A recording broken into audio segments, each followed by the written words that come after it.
My first experience with Tomie was probably Tomie Beginning, which released in 2005 as the 5th installment of the Tomie film series. I say probably because it was a really long time ago and there are so many Tomie movies that they kind of all blend together after a while. But that's not the movie I'm here to talk about today. Instead, I'd like to go all the way back to the actual beginning, the first film, which, ironically, Tomie Beginning serves as a prequel to, and even features the same director and at least one of the same actors. We're going to take a look at Tomie, released in 1998, and delve into why this was, perhaps, the most successful Tomie film of all and why it stands above all the others that followed. The first Tomie film was released on October 6, 1998 in Japan, and was directed by Oikawa Ataru, a man who went on to direct several more Tomie movies, but more importantly for me, the first 2 Higurashi films as well. He seems to stick primarily to horror, and I've seen nearly all of his films without realizing they were his, so I'd say that he's generally a director I like. I just didn't know it at the time. At any rate, this movie serves as a sort of sequel to the original Tomie manga, and Oikawa also wrote the script whilst consulting with Ito Junji himself to make sure it stayed faithful to his vision. He took characters and situations from the manga and used them to create something new. Something that, in his own words, wasn't designed to make people scream in terror, but was rather a drama for youth. Meaning, he didn't see this as a pure horror film, but rather as a character story that just happened to center around Tomie. And, if you ask me, that was the right choice. Now, considering that this film is titled Tomie, we don't actually get to see the woman herself until roughly the 38-minute mark of a 95-minute film. But even then, we only see her from behind. Then, around the hour mark, we finally see her face for the first time, but it's still somewhat shrouded by darkness. Tomie is, quite literally, kept in the dark for the majority of the film, and we only get to clearly see her in the light for the first time around the 70-minute mark, when she finally appears before the main character for the grand finale. That's 25 minutes from the end of the film, for those keeping count. Normally, you would think this would be a terrible way to handle a title character, but in the case of Tomie, I think this was easily the best decision they could have made, especially for what ended up being the first of quite a long series of films. Tomie is a fascinating character, but she's also somewhat simple. At heart, Tomie is a creature that drives people to insanity, both men and women. But men in particular are drawn to her sexuality and driven mad by their desires for her. It's a repeating motif in the manga that these men are so driven insane by desire for Tomie that they turn murderous, killing others and then finally Tomie herself so that nobody else can have her. But of course, Tomie can't die, so she keeps coming back again and again, repeating this murderous cycle in which everyone around her gets caught in her web. Once you've seen this story once, well, you've seen it 100 times. There's only so many times Tomie can infiltrate someone's life, bringing everything down around them, before it gets old. This is demonstrated beautifully by the many Tomie sequels that, let's be perfectly honest, aren't the greatest movies around. But this first one is different. Tomie is still the core of the movie, and you can even still call her the star, but she's constantly hanging around the fringes. She's a frightening, somewhat unknowable entity.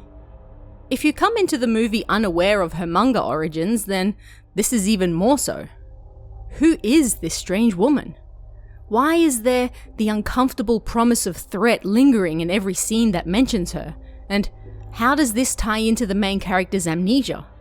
What really happened that was so bad that this other woman lost her memory, and how does Tomie tie into that?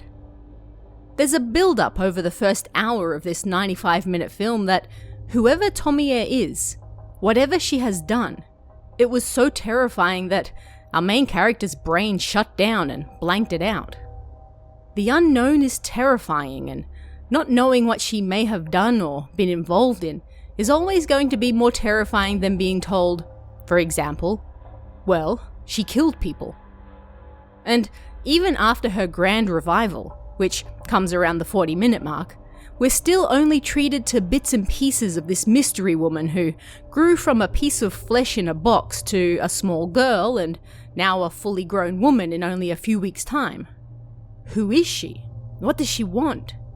You're on the edge of your seat waiting to find out, and the film feeds it to you in tiny pieces, drawing that terror and uncomfortable feeling out.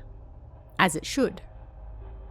There's always a lot of discussion over who the best Tomie is, considering she has been played by numerous actresses over the years, but for me, Kanno Miho is easily the best. She was even chosen by Ito Junji himself, so what more do you need? Sure, you only really see her in a few scenes in this movie, but that's all you need. Kanno is terrifying, with eyes that are simultaneously dead on the inside but full of insanity. And her smile always borders on the right side of creepy without falling into pantomime, something that's so easy to do with a character as outlandish as Tomie. Tomie is haughty, proud, and takes pride in always being the most beautiful girl in the room, no matter where she is. She's arrogant and selfish, and treats men especially like they're the trash beneath her feet. It's this attitude and treatment that ultimately drives men insane and, eventually, murderous.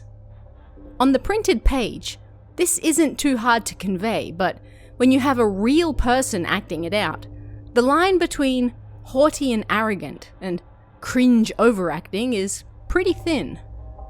This is a bit of a problem with some of the later Tomies, but Kanno nails it. She's genuinely frightening to watch. She acts like a regular, friendly young woman you might run into anywhere, but it's evident at a glance that it's all an act. That beneath that fake exterior, something far more deadly bubbles.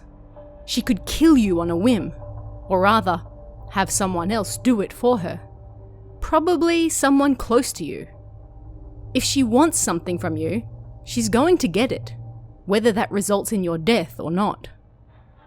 Tomie is a character that you should be afraid of. She's not an anti-hero. She's a literal monster. She can't be killed. She destroys lives wherever she goes. She has seemingly been around for hundreds of years and likely will be around for hundreds of years to come as well. The movie doesn't delve too deeply into her origins, and again, it's better that way. There are enough hints to know that she's not human, that she's almost beyond comprehension, but what is sure is that chaos, death, and destruction follow her wherever she goes. She's a force of nature, unstoppable, and at best, all you can do is try to weather her presence and ride the destruction out. If you're lucky, you might make it through with just a little amnesia and not the total destruction of your life. If you're lucky. If I have anything negative to say about this film, I guess it would be that the ending isn't very well explained. I've seen numerous people confused about what actually happened, and this is something that could have very easily been avoided with just a line or two of dialogue in the film. Spoilers for the ending here, so if you haven't seen this film yet and want to remain entirely unspoiled, skip ahead or go watch the movie first and then come back. Alright, so the film ends with Tomie kissing the main character, Tsukiko, and then telling her, "I am you. You are me. Did you forget that too?" Naturally, Tsukiko is confused by this and responds by setting Tomie on fire with a flare. As you do. Tomie has been vanquished. We are saved. Life continues as normal, but it's not long until Tsukiko notices a mole under her left eye, just like Tomie had. Fade to black. In the context of the film, this makes zero sense. What does that even mean? Why is Tsukiko apparently now Tomie? There wasn't once anything to hint that she may have been another Tomie, and she certainly doesn't look anything like her either. So what's going on? Well, the problem here is that this is something that's explained in the manga, but it's never brought up in the film. So it's perfectly in line with the Tomie universe, but only if you've already read and understood the manga first. When it comes to women, Tomie is basically a virus. She drives men to insanity, and this generally results in them killing her.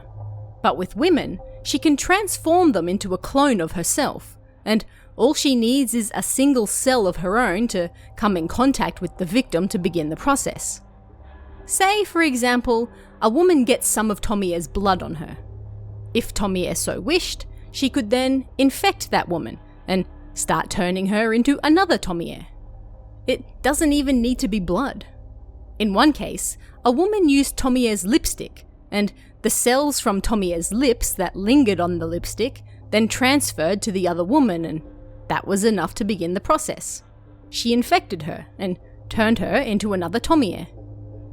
We see Tsukiko covered in Tomie's blood several times through the movie, both in the flashbacks to high school when Tomie was killed the first time, and then again in the present when her boyfriend kills Tomie a second time.